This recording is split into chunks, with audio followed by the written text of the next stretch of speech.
No, just the way you beg guy, never beg go away. Wait, Tana. Walking? You need to go, let's beg, you need to go. Who that be you, man, or any conscience now, be you, man. When you are beg ya. Who only I beg, you me.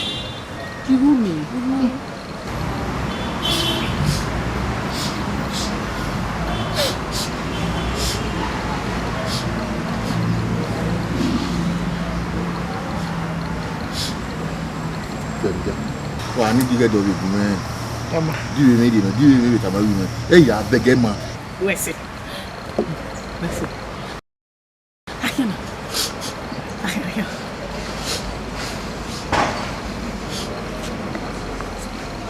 Sister.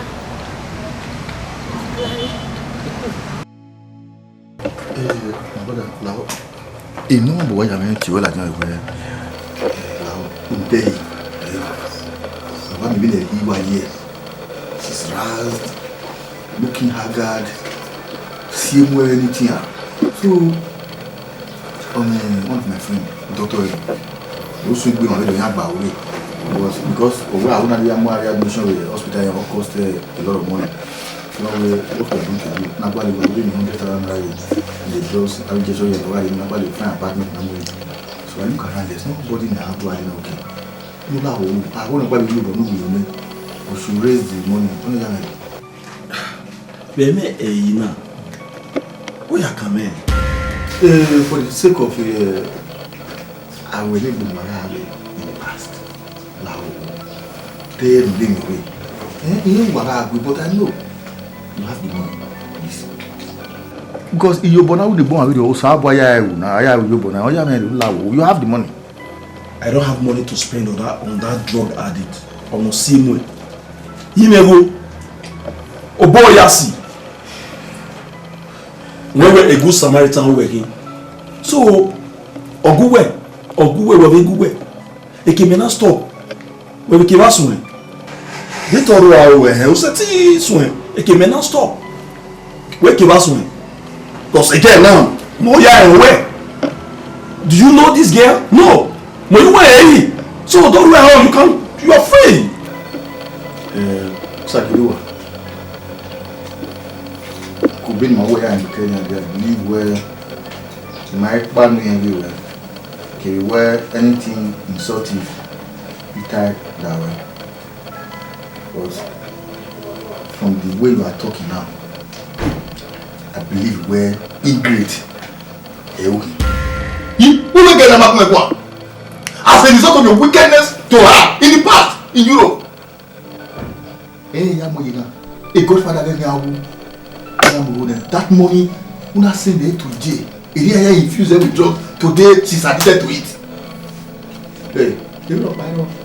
Prepare anyway. They have money. I don't know whatever you do to that game, someone pay you back. Can we not stop in it? We are keeping this one. O boy yasi. Me ma you be Messi. Your boy yasi.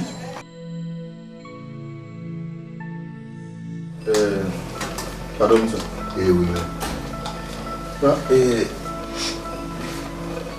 down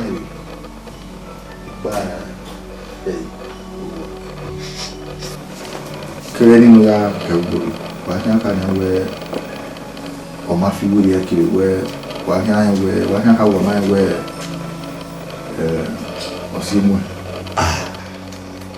It is strong. For the women, in your fair, you walk on your fair foot, you are seeing Madam Bim. No, boy, I know where on see one partner who bar in school. So we'll be my young boy hospital. So me to live no man, or what when I'm hospital about over for long way. So around the Guadeloupe, I will convey me and working at the large injection at the so maybe quality in so even though I problem, but the problem right now is that away Nangwale comfortable apartment. We were not running on our monitor, then to give or one look why as a mayor Sami.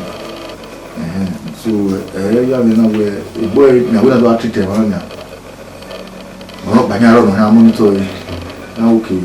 Those why I granted the permission no women are do no stake in the so that we monitor the a good eye. We were so. One way, Netwa months to do my own dinner. Any could come out, was saying I could. It was only be right. It could not say we came with man. We remember probably of all men. He may have. We were a woman. A woman. How I have any. Well, young women are with us. I don't think she will follow me. What do you mean? And when we move on, and carry go, there you are, they go. Take it to me, my brother. Oh, yeah. This is well.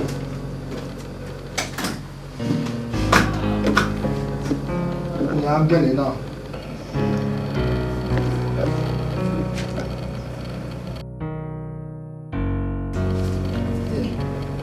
Now, done it. They're not good for me. What Mr. Here, River, Utaiva, and then he came body on the papa. So long you fool, who observe it, you know you're here, you get back to me. Yes. So most times we get relaxed. Okay, I actually they are watching television. So anyhow, call me. What's it? Oh, you go. No, I don't mean it. What's it? Thank you.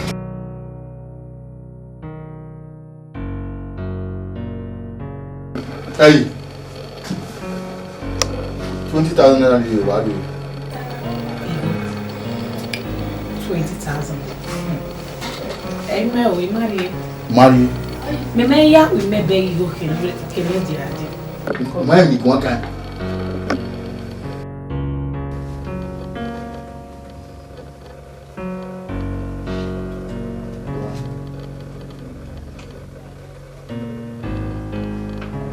So what on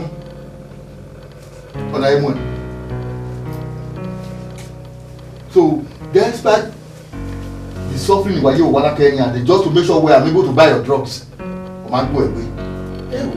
Who go away? No matter Kenya, don't want to go. Eh? I have so many responsibilities. I help you again. Do I need from my dog? Is that what is talking about? No, that way. Okay, and anyway, who will always maybe I'm enjoy this. If you go quite maybe you go. Oh, yes, slave you, right? No problem. Wait for me.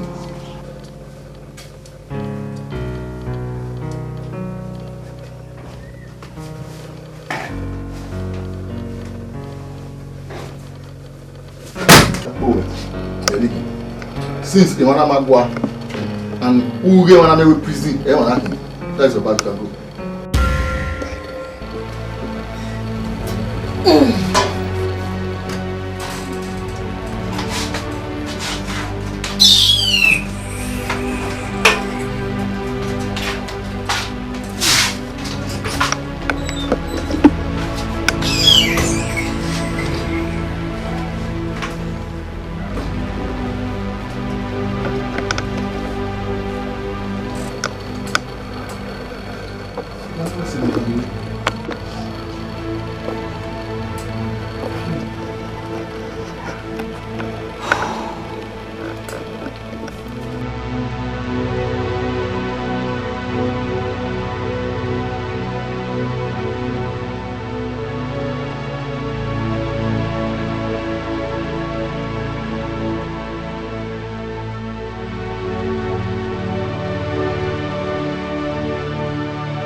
Là,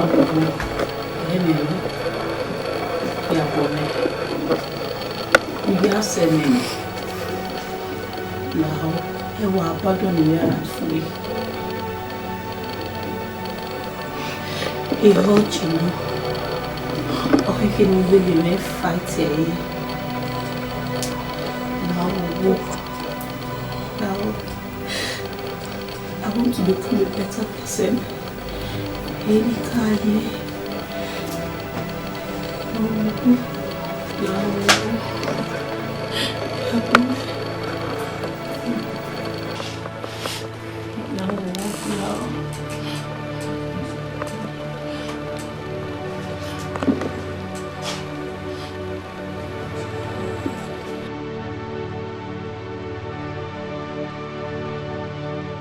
Bien for secure.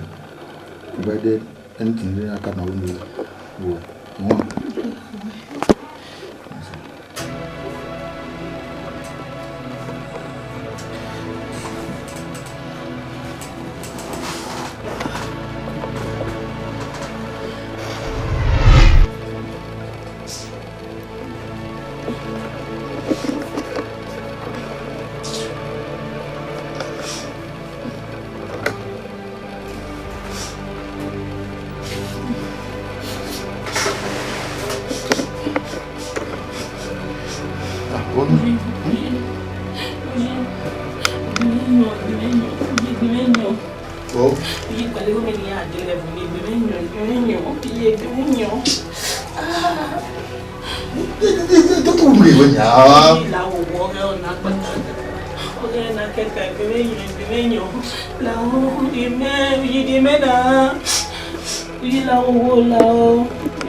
Yasa, tu tá vendo lá tenta. Uyi.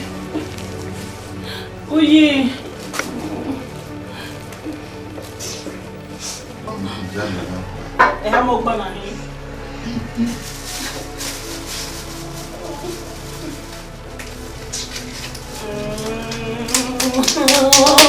Okay, na kamu na ne. Wesha.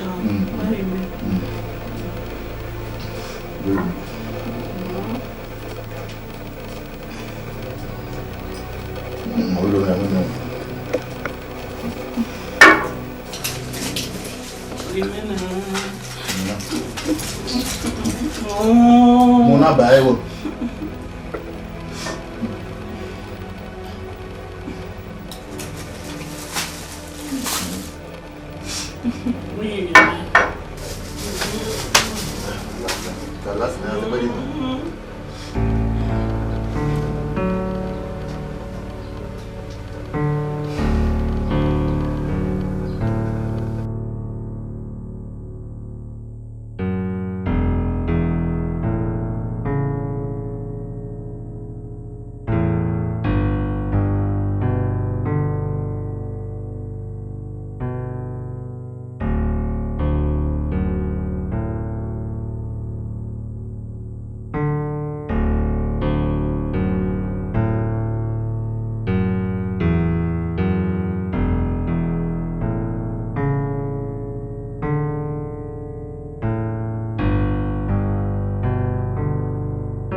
where you plan our work. Baby, give me your workout. May I arrange your name no here work here? Where they my feel my own, provided at the end you get married to me. Even though you're my wedding or not, in future, here with my wedding guy, husband and wife, here we will me. I can't go away. I want to go away. I will me. You know I love you. It's okay. Don't worry. I'll be again. Baby, where the Imaham Yamaba before Kikba, why not Hamena working? So, need to read when it went.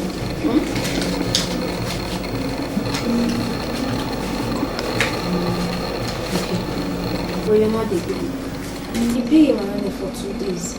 You pay your money for a day, vaccine. Eh? Trying to read. You were working, not the baby. Anything you want, I'm here. What am I money doing? We need monster. Emma, we are not about Tamiani and VBS. Don't worry. Don't worry, baby. Alright, take care of it, okay? Now I'm calling you later. Come on. Okay.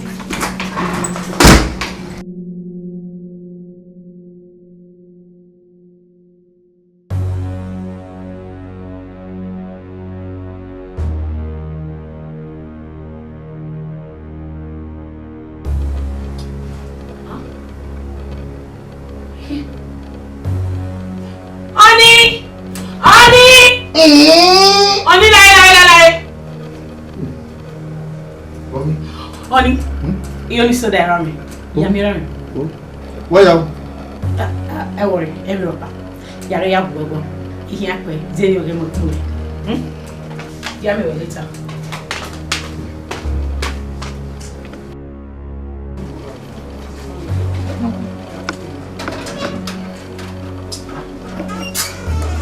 Yeah. John, how much television you? Yeah, itwa. Uda wa so o aka mo kire na wa fa na gusu na ka bo we plasma wa fu we. Na ye ki na itwa na igu ali go ri ba ni ya mo plasma je wa. Mo plasma be re ni na. Television ke ka. Ko ta de mai na. Mama. Ako. Abe de wo ta ni. Mama ye no ri na be a ni bi ta ga ta. Kwaba. Me manomo. No baba bo. Yo. Oyo. Yeah, we do. Baby wo. Ah, so we see baba, even you want to die worry. We hear television ni mo ajo wa bege ni. Yere. De na me ni amo iwo we jo. Le jo e ko lo ma ro pa mo e. E wa re do mu na se. Ya. Àwọn bàbá ìjọ ni ba. Uwe.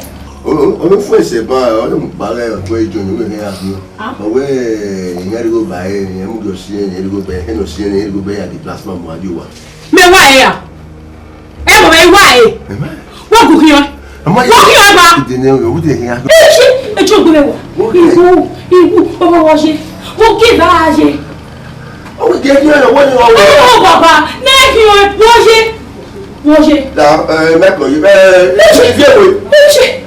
Ìjà o ṣe. Ya o ṣe ìjọ ya. Ya ṣe ìjọ. La ru mi ma ka ya. Mi ma ka le ma sa. Mi ma ta le ma. Ṣe. O ko ile te. O ko mi wa o. Ṣe. Ya se wa start again now. O ke fe ṣùgbọ́n. Ya se wa start again now. O ke ele yin ne. O ke ahin di e be na re. Ah o ke fe ṣùgbọ́n asiko ke ne. Okay, don't start again now. Soon. Take your master.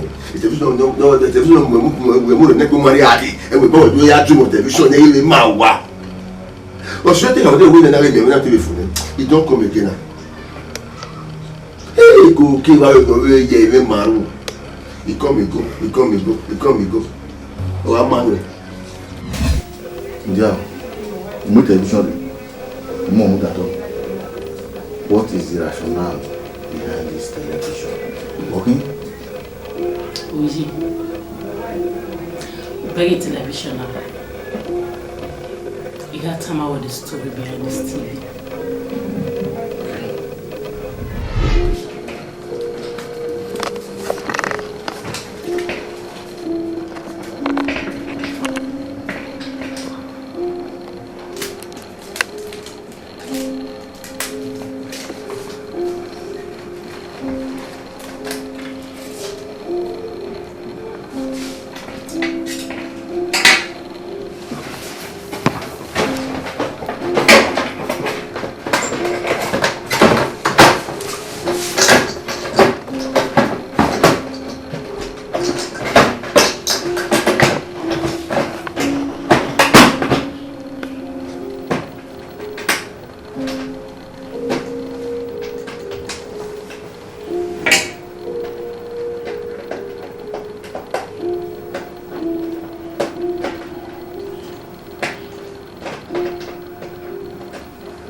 Are you really sure?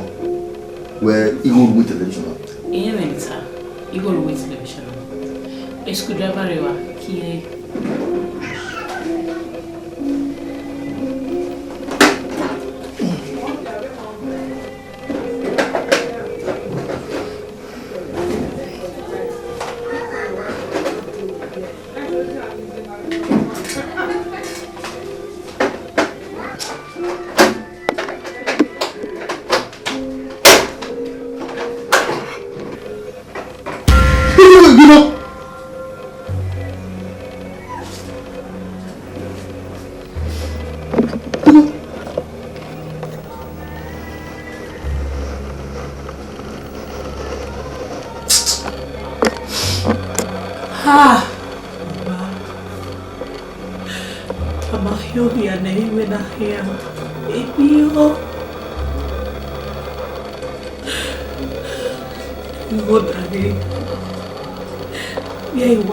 Seba, vem Wario Japa.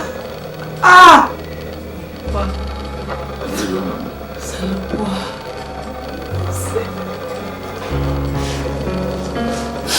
Salapua, o serie, o Seba.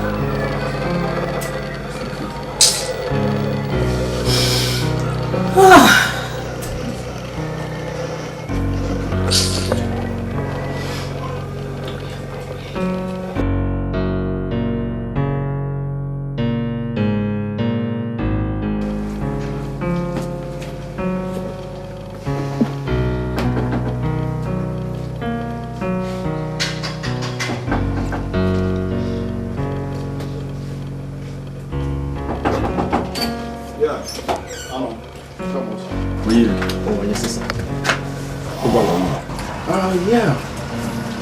My agent already she said, "Don't are you here? Are you here? Yeah. I know him. Where most supervisor will worry, I'll be property there. We are near return. You know, I no make benign. Not the one. Yeah. I'm working on your one.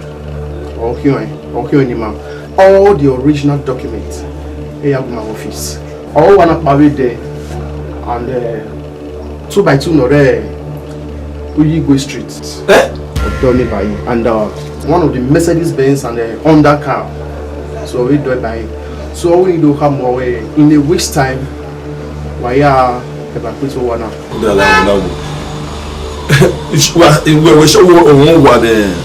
Yeah, one more. She's in new house, so that day now. Well, all the original documents in my office. You know why you married? Oh, I have my gig around we so young Livonia yeah. And this is the letter. I'm supposed to sign this. Where original copy Google? Oh,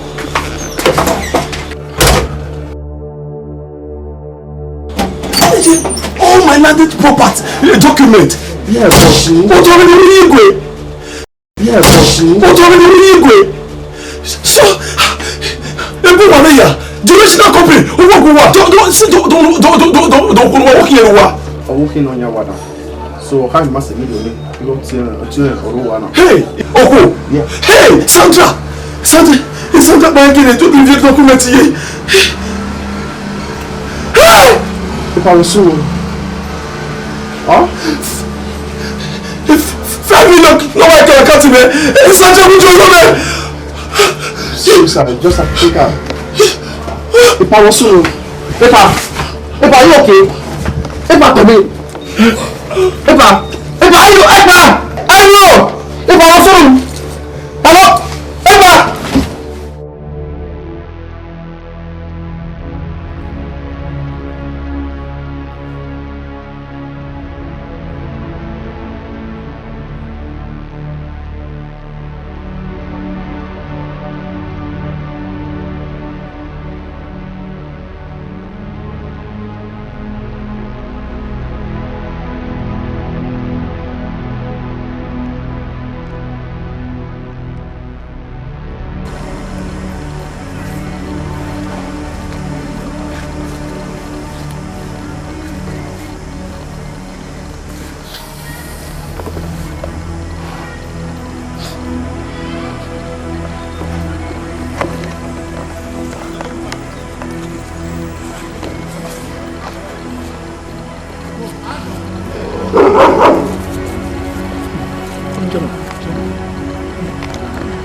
Excuse me, come. Chairman, Egwio, understand? I'm looking at you. You may do also win, man. You may do also win, man. You win. What's happening? When I've an hour, man, I never talk about you. May do I do any more than you know. Who was over? No, I'm not going to we have to do more. You are the director of the man. Why we pay it? You understand? You don't most of them might pay me. Man, you are it. I said, I do to say, you go and move boy, move it. Why do you I am going to look at Tana. What Bassana? I said, you know,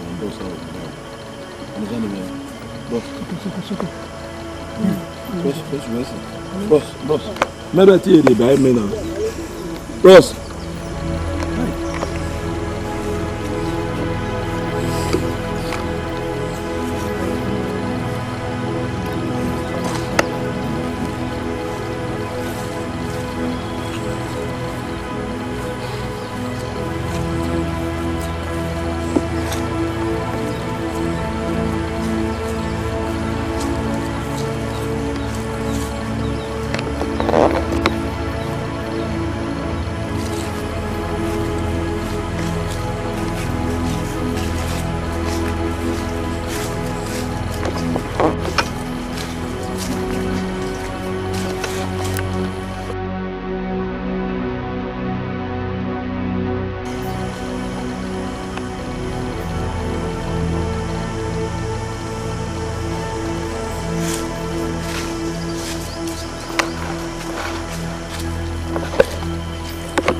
I beg, I work for this place, I beg.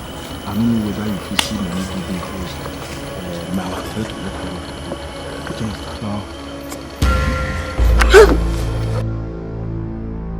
What's that do? What's that? Bishop. What's that? Eddie was here. No. Say do I want to do that way? Wow. Eddie was here. Sagedwa. Edu ya also. Wo wa liquidate video now. Sagedwa. Wo wa hin fi video. Now wo. Wo we. Opo ni mojo wa na.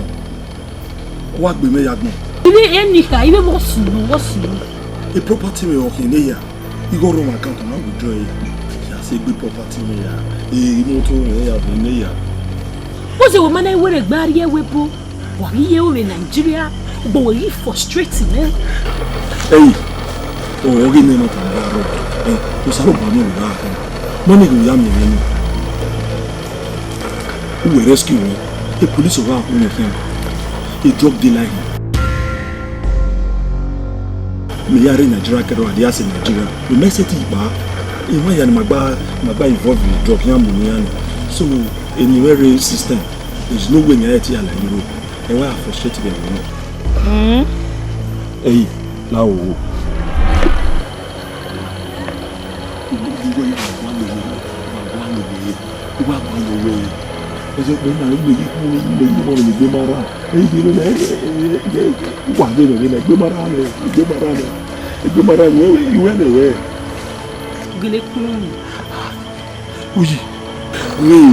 Oui, vous êtes beaucoup de gens qui ont arrêté aussi. Ouais. Vous êtes bien arrêté de faire. You better go no get one. You better go. Eh, Mujao. Ah, o no wa gban yin. Oni me. Eh? Oui, me. Me tell me me dey single and session. Egenia single and session or gbera. Eh, Mujao. Me wuji no total na. Wo wetin ma gba wa total. Eh? Iro wo. Owo kan. Hey! For years, even no free ya no. Go your for the forgiveness. Sagidua. I love my radio. Omoro Bairo no de Napo. Ogini Mata, my wish to radio. Di mama mo good ma we una. The second heart to what give her Emma Babona. Zebe Odwa. Kamis set of people. You are gonna get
Whatever you do to your fellow man today, it's coming back to you.